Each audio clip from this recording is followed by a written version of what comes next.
Well, it's an absolutely beautiful day here, and we're in front of Granger Community Church on Bristol Street in Elkhart. And Mark, this is a special segment today, isn't it? It is. Granger Community Church has been my home church, my family's church for many years now.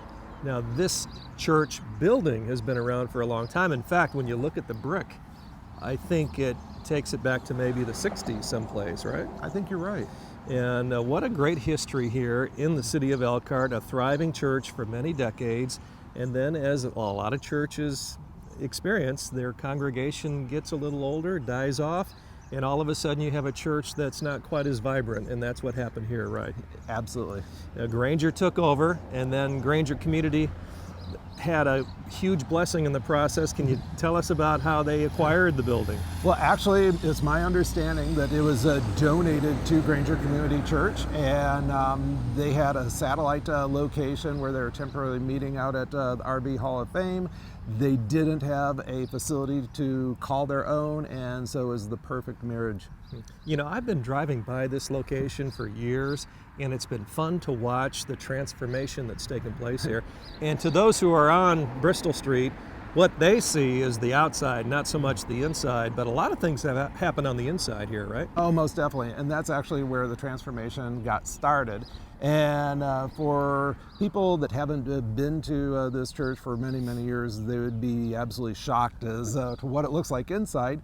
And after they accomplished that, they wanted to take it to the next level and do the same thing on the outside so that could attract new members. Mm-hmm. So that kind of leads me to the next question. I think you've already answered it. Pastor Beeson approved and was behind the transformation on the outside because it really is an attractive building, and putting an attractive outside with plants, trees, and shrubs, it's going to draw more people in. Absolutely. It is being used as a tool, and it signifies that there is growth and activity going on at this location. Yeah, what more screams of life than plants, trees, and shrubs, huh? Well, we've got a lot of color, and this was a really fun project. Actually worked with the congregation on the installation. We did not install this. The church did. They organized a group together. What we did for the church was we donated the design, and the plants, of course, all came from our nursery, and then just along with a little bit of helpful advice and some guidance. I am really proud with what they have accomplished here. Well, I was going to ask, does it meet your approval here? I mean, the design is one thing, but installation is very important. They did a tremendous job. They exceeded my expectations. Yeah. Well, let's talk a little bit about what's going on here, if you don't mind, Mark, and let's begin here in the corner, huh? Certainly. And Craig, because it's a commercial property, low maintenance was incredibly important. And so we've got low maintenance perennials that come back year after year. In front of us here are these beautiful moonbeam coreopsis. They're not only in bloom now, but they bloom all spring, all summer, all fall, into the frost, just covered with those yellow daisy-like type of flowers. Here on the corner, we're anchoring the corner with a very spectacular weeping tree. This is a snow fountain cherry, and in the springtime, it's just completely covered with white flowers, and I like how that contrasts nicely in front of the red brick. It would do that, wouldn't it? It Great. does. What else here? Well, you always have to have bones of the landscaping. That's something that a lot of people forget about. They tend to gravitate towards all the color and things that have flowers in that. But what we did was we put the bones of the landscaping, which are evergreens, we put them more towards the background. And those would be the gold thread cypress that you see here. And when people think of evergreens, they tend to think of just green, but there's all different colors of evergreens. We've got these that are bright gold. We also have blue colored evergreens. We have kind of blue-gray, and also different textures as well. You know, when we're out looking at homes, Mark, you always talk about planting below the level of the window. I mean, you've done it here as well, haven't you? You know, what we do is follow the architectural features. So we don't want to cover anything up, and of course, we want to allow as much sunlight as possible to get inside the facility here. You got a great canvas here, don't you? We do. Yeah. Craig, these are absolutely spectacular, and they're low maintenance. These are one of our coral bells. I love all the different coloration that you see there in the leaf. And the neat thing is these will send up spikes of pink flowers later on in the season, and those flowers are not only hummingbird magnets, but butterflies love them as well. Wow. Okay, I want to ask you, do the members here at Granger Community Church love them? You think? I don't know why they wouldn't. Got a couple of knockout roses, and because of the very formal look of the architecture here, there's a lot of balance and symmetry. So what you see on one side, you're going to see a repeat on the other side. So we're framing this secondary entrance here with a couple of knockout roses. Incredibly low maintenance. They bloom all spring, all summer, and fall, all the way up until frost. In fact, I've seen them in bloom with snow on them around Thanksgiving. Wow, what a sight, huh? Oh, amazing. Yeah, yeah.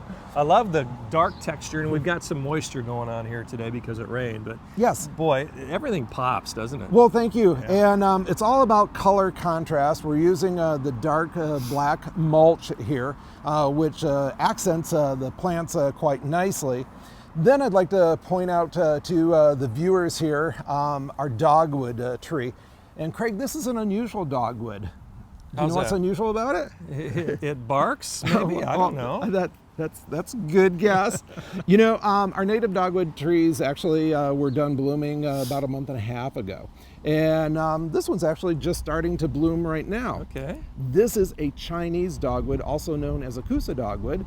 Really? And the cool thing about it is it blooms during the summertime. So this started blooming early in June. It'll continue to bloom throughout the entire month. And if it doesn't get stinking hot during July, you'll still have some flowers. But again, we're looking for color contrast. I love how those white flowers just pop up against that dark red brick. They do that, indeed, indeed. Well, a beautiful canvas here, as we've mentioned, and it continues right to the center of the church, doesn't it? It does. And you were asking about, following the architecture of the building and that. So what we did was followed the window placement here. And every opportunity where there's a space in between the windows, we've planted a dwarf burning bush here, and that will give us some height. We don't want things all to be at the same level. Of course, there's nice biblical significance behind the burning bush, of course. Sure. And those come into their glory in the fall when they turn bright, bright red. Mark, were there any shrubs or maybe plants or trees that were here that you kept? Great question. It was really, really, really tired landscape. And so unfortunately along the foundation, we did consider that and we evaluated everything, but there was nothing that we felt like we could repurpose. But out away from the building, there were quite a few ornamental trees that worked with the congregation on pruning them up, putting some edging around them and some ground cover, as well as some perennials. So it also looked fresh and new, and it was easy to maintain. Yeah, boy, it doesn't take a whole lot to make it look fresh and new, does it, with a little extra effort there, huh? And so this is the main entrance here that the guests are coming into. And so we're framing the sides of the entrance with some columnar height here.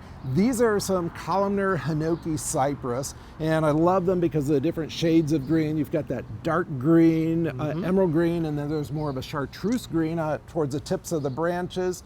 And because the church is going more for kind of a contemporary service, we are doing more of a contemporary landscape using some unique and kind of specialty type of things. It's not every day that you do a church, right? Not every day, no, not at all. Yeah. Well, So, and then Craig, these are absolutely beautiful. Now, these are our Japanese maples, and most gardeners are very, very familiar with the red leaf variety and aren't even aware that we grow a green leaf variety.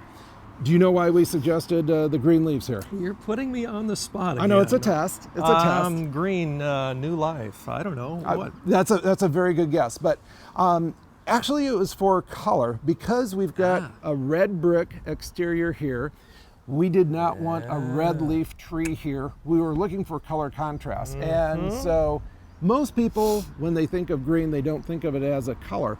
But if we would have had a red Japanese maple here in front of red brick, it would just blend. It'd be like camouflage. It would blend in. It would not have worked. And these, oh my goodness, in the fall, they come into their glory, bright gold, a beautiful fall showing of color. Wow, fantastic. What else here, Mark? Well, again, there's a balance and symmetry going on here. These are our globe blue spruce patio trees. Love that bright blue, vivid color, and it maintains that 12 months out of the year. Nice, kind of plays off of our formal entrance here. I was going to say it also plays off the gray in the columns, doesn't it? Absolutely, Craig. Wow, fantastic. Well, tell you what, lots of things going on here and lots of ideas, hopefully for you at home. And Mark, the do-it-yourself plan is intact, not only for churches, but for viewers at home that maybe want to spruce up their own place, right? Most definitely. And there's all different levels of our do-it-yourself program. The best thing to do is either call or stop by. But, one simple level is just simply taking pictures of your home, bringing them in, sitting down with one of our landscape designers, they coaching you through the process. And then if you're wanting more attention and wanting a designer to come out to your house, it's a simple commitment and agreement that you're signing, that you just agree to purchase the materials exclusively from us. Well, I'm sure the congregation here at Granger Community Church in Elkhart appreciates what Linton's has done here, not only in their gift of services, but also their great direction and the wonderful plants, trees, and shrubs that you see here. And Mark, I don't know if we can share this or not, but I think we can. When we arrived to shoot today, early in the morning, 80% chance of showers. And we walk out here on the grounds of Granger Community and a little window opens up. Isn't that interesting? It was a God thing. I think so. It's heavenly. And I tell you what, you can enjoy what you've seen here today as well just by calling the number or contacting Lintons at lintons.com. Mark, thank you so much. Thank you, Craig. Lots more coming up. Stay with us. We'll be right back.